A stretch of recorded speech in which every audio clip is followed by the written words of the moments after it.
people look at me a lot of times and they say, oh yeah, you're the National Guard guy, the captain of the National Guard, deployed to Iraq, and you earned a Bronze Star while you were in Iraq.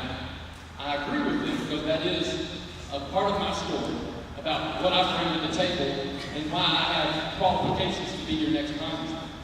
But that's only part of my story. And what I want to make sure tonight is when you walk out of here tonight, you know the rest of my story. Because I'm from Sumner County, grew up there, went to the University of Tennessee where I received an accounting degree. Probably not graduating as well as Roberts did, but went to the University of Tennessee, got that, went on to law school, graduated 8th in my law school class, and received an opportunity to work with the Chief Judge of the United States Tax Court. And while in D.C. working on the tax court, I took the night program at Georgetown's Law Center and earned a master's in tax law at Georgetown. I don't think there's anybody in Congress who has a master's in tax law. After I finished in D.C., I moved back to Middle Tennessee and started a law practice at Alden Lansing and George & Davis, which is a big law firm downtown. You probably don't want to mess with it.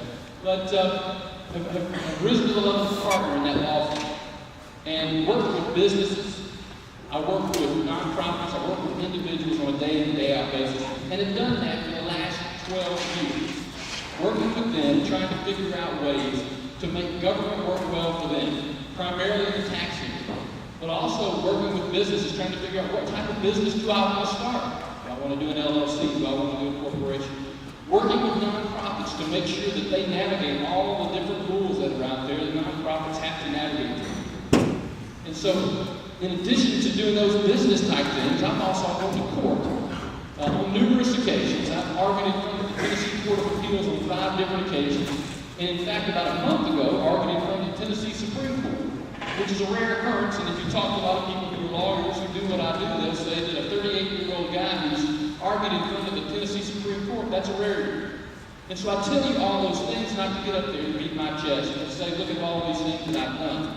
But I tell you those things because they show you why I'm qualified to be the next congressman for this district. Because I've done all of these things. Those are the reasons that when you look at the economy, when you look at what we have going on, we have smart people. People who have worked with businesses for the last 12 years, who know how we can get things turned around and working. But also a person who has a military background, who's going to have the conviction, on day one, is going to have the conviction to stand up to special interests, to stand up to the Republican Party, to stand up to people from our own party, to try to get things going, to try to get our country moving forward. Because I think as I talk to people across this district, the one thing that resonates with people across this district is they're tired of politics as usual. They're tired of career politicians, and they're ready for new people. The point I make is this: it doesn't make sense that 2 years ago, we kicked out all the Republicans and put the Democrats in charge, to only now 2 years later say, let's kick all the Democrats out and put the Republicans back in charge. The point I make is we need new people, new faces, people who are qualified to do the job, to step up and start leading. And leading not with a mentality to become a career politician, but to lead the mentality of how we can move our country forward. And that's what I want to do. That's why I'm running. I guess just last week we introduced our jobs plan. And our jobs plan has 3 points.